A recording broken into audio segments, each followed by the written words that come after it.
Salut à tous, bienvenue sur ma chaîne YouTube Charles en Russie.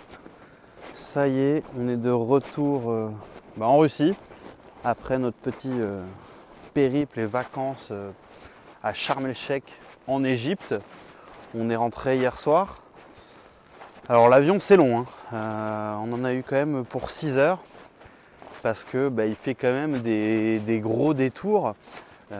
Sachant que au nord il y a la guerre en Ukraine, du coup la zone n'est pas survolable, et puis à l'est il y a la guerre avec Gaza et Israël, donc l'avion il passe au-dessus de la Méditerranée, il part en Turquie, après il part complètement à l'est jusqu'au milieu de la mer Caspienne et il remonte dans les terres en Russie, donc c'est quand même un sacré périple.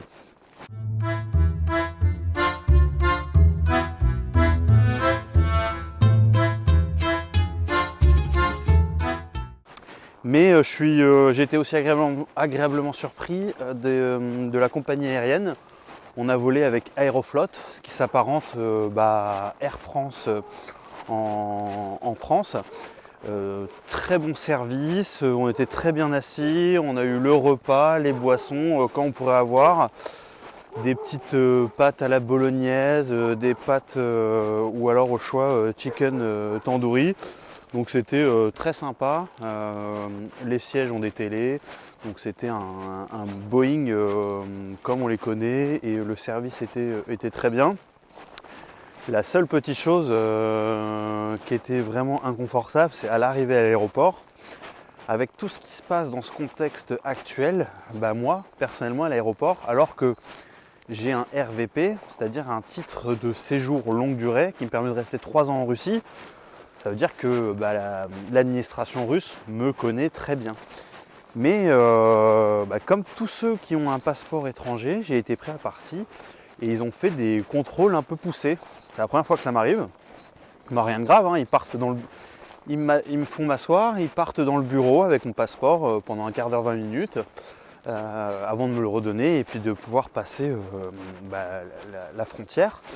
Mais ils nous ont expliqué en fait que vu le contexte, avec tout ce qui se passe, que les Européens et les Russes, au niveau du gouvernement, c'est quand même en tension, et la police russe fait très attention et donc contrôle tous les étrangers, en tout cas avec un passeport, dans tous les cas international, mais passeport européen encore un peu plus qu'avant.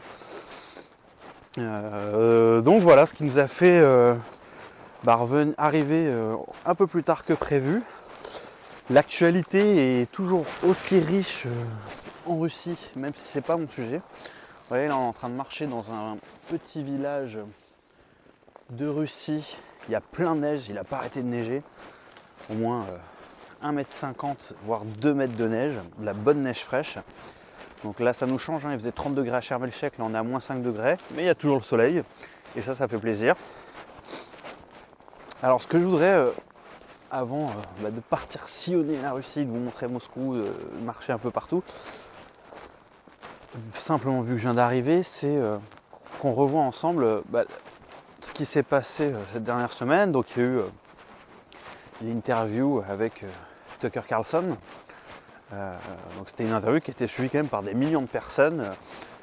Un événement très attendu puisque c'était le premier journaliste étranger à se voir accorder une interview par Vladimir Poutine depuis le début de la guerre en Russie. Donc Tucker Carlson, hein, c'est un proche de Trump. Donc c'est quand même un républicain qui est plutôt banni aux États-Unis, mais par le gouvernement, mais qui a quand même une belle communauté et qui est apprécié aux États-Unis. Moi, je fais pas de point sur la politique, sur ce qui s'est passé dans l'interview. L'interview est plutôt bonne, mais je veux revenir sur ce qu'il a dit après quand il était à Dubaï, aux Émirats. What was radicalizing, very shocking and very disturbing for me was the city of Moscow, where I'd never been, the biggest city in Europe, 13 million people. And it is so much nicer than any city in my country. I had no idea. My father spent a lot of time there in the 80s when he worked for the US government and barely had electricity. And now it is so much cleaner and safer and prettier aesthetically. Its architecture, its food, its service, than any country, city in the United States that you have to, and this is not ideological. En disant qu'il était impressionné par la beauté de Moscou et surtout par sa propreté. Et c'est complètement vrai, il a complètement raison. Moi aussi j'ai été impressionné par ça parce qu'on est quand même dans la capitale la plus grande d'Europe qui compte plus de 13 millions d'habitants et il n'y a pas un papier par terre. La ville est très propre. C'est assez impressionnant de voir tous les moyens qui sont mis en œuvre pour garder la beauté de Moscou. Moi, dans mon expérience personnelle, je vois effectivement il y a de la neige tout le temps à Moscou. Mais il y a des personnes, moi en bas de chez moi, tous les jours qui sont là pour nettoyer.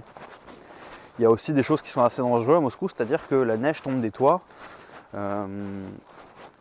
la glace tombe des toits, donc c'est très dangereux.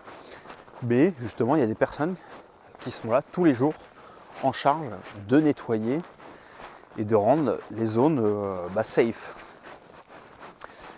Pareil, et ça, grosse comparaison avec la France, malheureusement, mais c'est pas une fin en soi d'avoir un métro qui pue et qui est dangereux. Notamment comme à Paris. À Moscou, chaque station de métro est pensée comme une œuvre d'art, un musée, ce qui fait que vous rentrez dedans, c'est magnifique. Ça sent rien de spécial, on se sent en sécurité, il y a de la sécurité. Et le métro est top. Ce qui fait que on a le sentiment, quand on prend le métro, de même apprécier de le prendre, puisque dans chaque station il y a des choses à découvrir, il y a l'histoire de la Russie, et ça c'est quand même incroyable quand on compare à ceux qui ont déjà pris le métro à Paris, où ça pue, c'est dangereux, il y a des SDF malheureusement, et il y a plein d'agressions, ce qui n'existe pas en Russie, quasiment pas.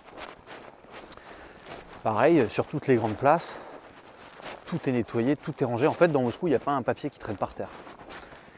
Parce que tous les moyens sont mis en œuvre pour que la ville soit nickel. Je parle de Moscou, c'est pas forcément partout pareil, même si pour moi, dans les villes où je suis allé, c'est plutôt propre. Les seules choses qui peuvent être un peu dérangeantes, je trouve, dans certaines villes plus bas de gamme, c'est que vous pouvez retrouver dans les rues, comme à l'ancienne, les tuyaux à gaz qui passent en plein milieu des villes, en plein milieu des rues. Mais ça concerne certaines petites villes. Mais au niveau de la propreté, c'est hallucinant. Et par exemple, 2 fois par an, il y a des tracteurs qui passent dans tout Moscou et qui vont vaporiser des produits pour éliminer les bactéries, les microbes, les saletés qui traînent. Et ça permet quand même de limiter aussi l'explosion des bactéries dans les villes.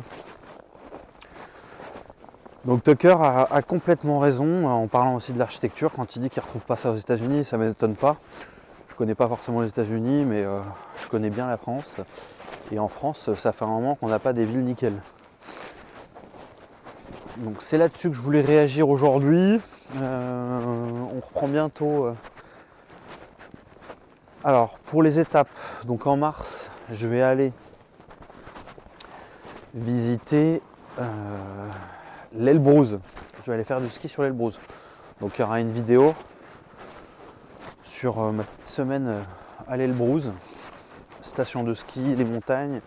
C'est quand même là-bas où il y a un des 7 plus grands sommets du monde. En mai, je vais partir en Altaï en voiture et je montrerai donc chaque ville étape où je pense qu'on aura quand même pas mal d'aventures ensemble. Et plein de petites villes aussi autour de Moscou. Enfin voilà, le voyage n'est pas fini dans le pays le plus grand du monde. Je vous dis à très vite sur ma chaîne YouTube. Bye, ciao, ciao.